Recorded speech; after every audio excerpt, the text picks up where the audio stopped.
Before we get into the video, I recommend joining my Discord server, linked in the description below. Join other college basketball fans in discussing live games, bracketology, other college basketball topics. I might hop in there and talk with a few of you guys every now and then. It is a great time. Join via the link below.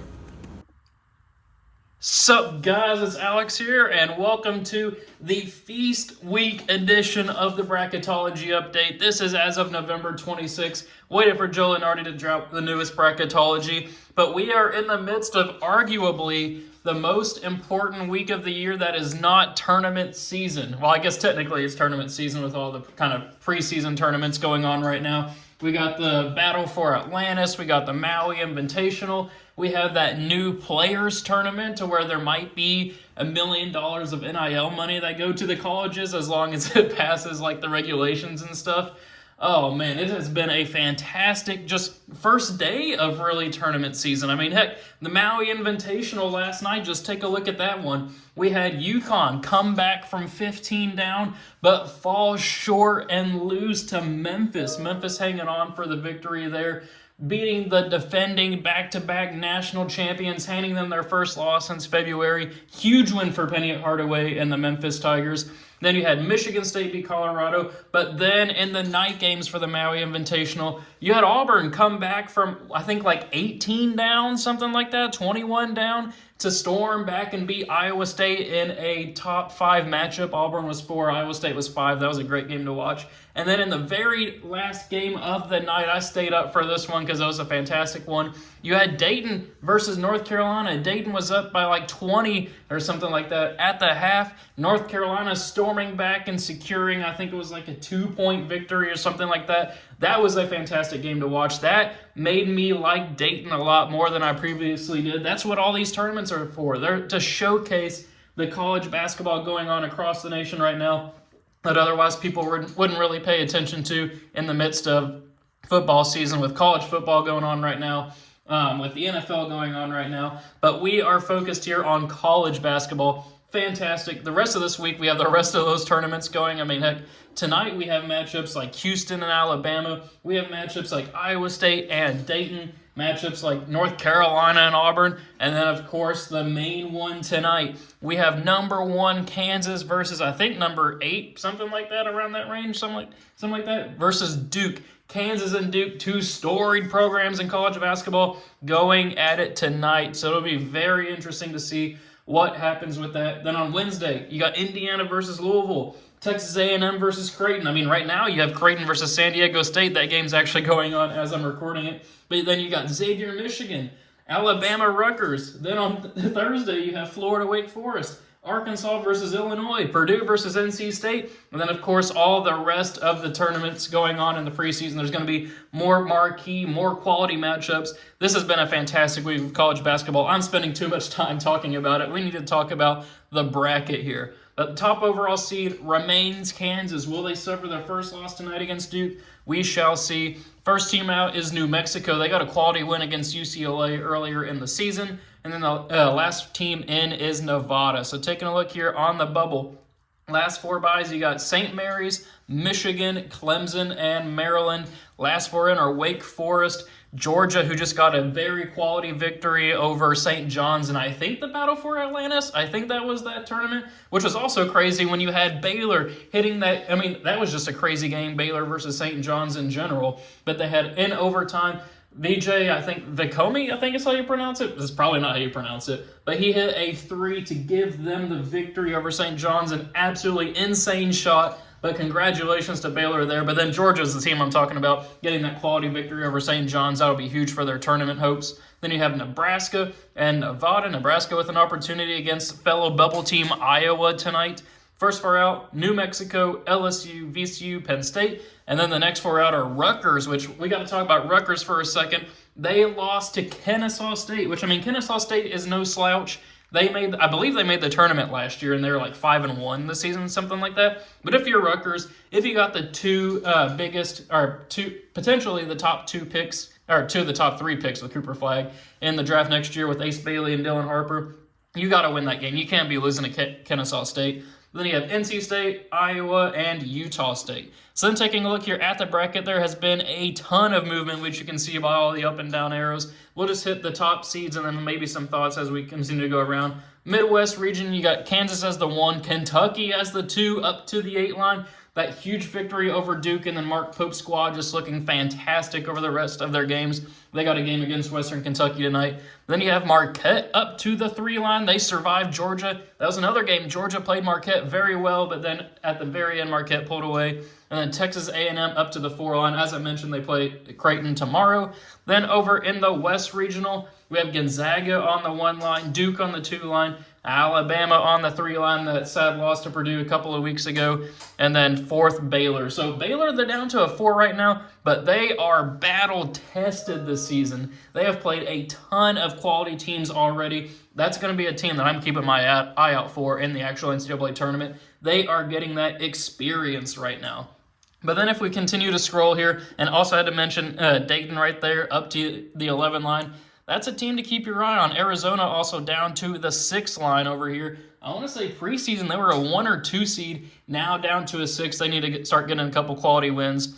But then over here looking at the South, we got Auburn as the 1, Iowa State at the 2, Purdue at the 3, and then North Carolina at the 4. And then as I mentioned, Memphis with that huge victory, neutral site over Connecticut. That'll be huge for their tournament resume. They're up to a 6 right now. And then over here in the last regional, the East Regional, we got Tennessee up to the 1 line, UConn down to the 2 line, Houston at the 3, and then Cincinnati at the 4, which another big riser is Wisconsin. So in last week's bracketology, that was kind of an old bracketology, but they were, I believe, on the bubble, but now they're showing up as the 5 line. They barely survived a game against UT Rio Valley Grande, something like that, at home. That was a very scary, potential horrible loss for Wisconsin. But they were able to hang on. Nobody's going to really be paying attention to that once March comes around. But something that's just what you got to keep an eye out for, kind of like Rutgers. If they had beaten Kennesaw State, nobody would have really cared in March. But now that they lost to them, that's going to be a blip on their radar. But now, almost 7 minutes into the video, it's time to go and make my NCAA tournament predictions based off of if this was the bracketology for the NCAA tournament. So if you're new to the channel, welcome if you're new to the channel. But here, every time I do a bracketology video, I create an Excel bracket here, vertex42.com, download that Excel template, and then you just fill in the teams based off whatever bracketology you're looking at. I always use Joe Lenardi's bracketology, and then I just pick who's going to end up winning the tournament. This Excel sheet just has algorithm, whatever it is, to move teams forward. But anyway, enough talk about the Excel document. It is time to make our predictions. We'll just go region by region here for who would win based off of who I think is going to win at this point. So we'll start here in the top left. Kansas, we're going to have moving on past Little Rock. That one feels pretty obvious. Mississippi State, they got that nice victory against Utah in their pocket. UCLA hasn't beaten a quality team yet this season, and they have that loss to New Mexico. Give me Mississippi State there. Ohio State also beating Grand Canyon. Grand Canyon was a lot of people's one of their favorite Cinderella runs last year. Can they move on past Ohio State? I don't think so yet, based off of how they've been playing so far in the preseason. Texas A&M, I do think will hang on there against Yale. Then I'm going to go with an upset pick here. I'm going to go with Georgia beating Wake Forest and then moving on past Arizona, pulling off the classic 11/6. Arizona has not looked like themselves so far at the start of the season, and Georgia's been playing very well lately. Give me the Bulldogs. Then we'll have Marquette beat Kent State, the Golden Flashes there. Then give me Michigan here. I think Dusty May in his first season with Michigan, they could make a run here. That is no shame at all to Xavier. They are now ranked. They're playing very well with Zach Fremantle down there handling the glass. But give me Dusty May and Michigan pulling off the 10/7 upset where they will face Kentucky, who will beat North Florida. So in first spot in the Sweet 16, we do have Kansas here moving on past Mississippi State. Give me Buzz Williams and the Aggies of Texas A&M moving on past Ohio State. But then give me Georgia as well, the 11/3 upset. They showed me a lot over the last week or so. Give me the Bulldogs pulling off the 11/3, getting their revenge on Marquette for that game. I think now that they have figured Marquette out, maybe they can get the victory. And then Kentucky, I think, will be able to beat Michigan. Then first spot in the Elite Eight, Kansas versus Texas A&M. I just got to go with the Jayhawks there, advancing on past Texas A&M, where they will face the Wildcats of Kentucky in an SEC matchup there in the Sweet 16, which sets up number 1 Kansas, number 2 Kentucky. battle of two storied college basketball programs. I just don't think it's the year for Mark Pope just yet. I got the Jayhawks advancing on there. So then we'll move on to the top right regional here. Gonzaga moving on past the winner of Grambling and Central Connecticut. Texas, I think, will be able to handle business against Ole Miss. Give me Florida. That team is looking fantastic there over the first month or so of the season. Give me Baylor as well. McNeese is a team that I would pick to beat a lot of teams and on kind of that 5 versus 12 or 4 versus 13 line, but not Baylor. I've talked enough about them to this point. I got them moving on past McNeese. But then we'll have 11 seed Dayton pulling off the victory over St. John's. As I just mentioned, St. John's has been playing well too. They just have a couple blemishes on their record. But Dayton very much impressed me against North Carolina. They were undefeated before that too. Give me the Flyers advancing on there in an 11-6 upset. Then we'll have Alabama beating Furman. No first-round upset for Furman this year. Then we'll have Maryland moving on past Texas Tech as a 10-7. And then we'll have Duke here moving on past Towson. So then for a spot in the Sweet 16, Gonzaga will move on past Texas. Then we'll have Baylor moving on past Florida. Give me Mark Sears in Alabama advancing on past Dayton. And then Maryland versus Duke. Give me Cooper Flagg, John Shire, Con Kupel. Give me the Blue Devils there. So after all that, we end up with the top 4 seeds in this region. But for a spot in the Elite Eight, I think this is a rematch. I think those two teams played earlier in the season where Gonzaga ended up winning by, I think, 30. It was a complete blowout over Baylor. I think that changes here. Give me the Baylor Bears. They'll get it together by the time the tournament comes around. Give me the 4 versus 1 upset. And that's crazy to say after beating Baylor by 30 in the first game of the season. But first game of the season versus potential last game of the season, going to look a lot different. That sets up Alabama versus Duke.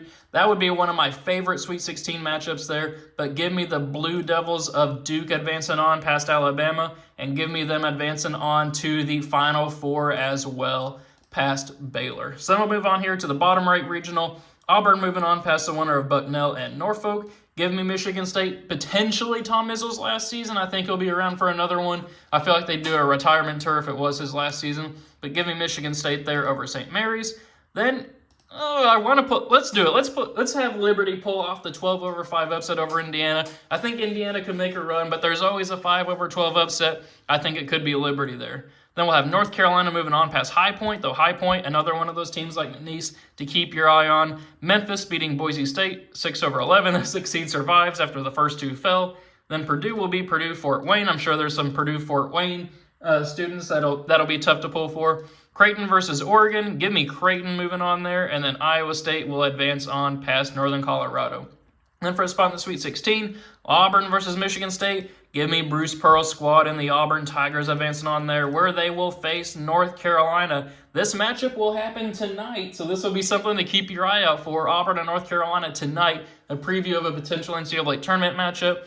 So then Purdue versus Memphis. Give me Memphis. They're playing a lot better than Purdue lately. Give me Penny Hardaway's squad finally making a run in the NCAA tournament after all their hype over the last couple of years. Then give me Iowa State here moving on past Creighton. Then for a spot in the Elite Eight, give me the Tar Heels. R.J. Davis moving them on past Auburn into the Elite Eight in his final season there. Hubert Davis trying to make a return to the Final Four, where they will face Memphis in a 6-2 upset. This is the region where I think chaos will happen.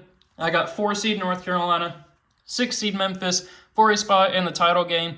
Give me the blue blood North Carolina advancing on. So then final regional here, bottom left one, Tennessee beating Quinnipiac. And then Pittsburgh versus BYU, give me Pittsburgh. Then I got a 12-5 upset happening over here too as well. The Big Ten not faring too well in the 5-12s, or the 5 versus 12s. Give me the Drake Bulldogs advancing on there. Wisconsin does have that big victory over Arizona, but then the win against Utah Valley, Rio Grande, whatever it was, did scare me a little bit. I'm not 100% sure they're for real based off of who they were the preseason and to this point. We'll see what happens though. Drake just a team that loves to pull off those first-round upsets. Then we'll have Cincinnati beating Arkansas State. Then Arkansas beating the winner of Nebraska and Nevada, which I think at this point would probably be Nevada. Houston will move on past South Dakota State. Illinois will move on past Clemson on the Battle of the Orange Squads. And then Connecticut will move on past Vermont. So then for a spot in the Sweet 16, Tennessee versus Pittsburgh. Give me Tennessee advancing on there. And give me Drake pulling off the 12-4 upset over Cincinnati. Got to have a double-digit seed in the Sweet 16. We already had one in Georgia. Now we'll have two in Drake advancing on there. Then Arkansas and Houston. Give me the experience of that Houston Kelvin Sampson squad versus the inexperience of that Arkansas John Calipari squad, where they will face UConn, who I do have moving on past Illinois there, and advancing on to the Elite Eight. So then for a spot in advancing on to the Sweet 16. So then for a spot in the Elite Eight, Tennessee will move on past Drake. Drake's Cinderella run will come to an end right there, where they will face Houston, who I don't want to be too recency biased and have UConn lose. I did pick them, I think, to win the national championship in my last bracketology that I did. Just don't want to have too much recency bias there. I do like UConn, but their defense scared me a little bit in that matchup against Memphis, which sets up Houston versus Tennessee here for a spot in that Final Four. Give me Houston making their return to the Final Four, which sets up a kind of a weird Final Four here. We have a 1 seed, 2 seed, 3 seed, and 4 seed. So not a ton, not super chalky, but there is enough chalk. I mean, all my Final Four teams are 4 seeded or higher, but only one number 1 seed, one number 2 seed, 1 3, and 1 4 as well. So then for a spot in the national championship game, Houston versus Kansas.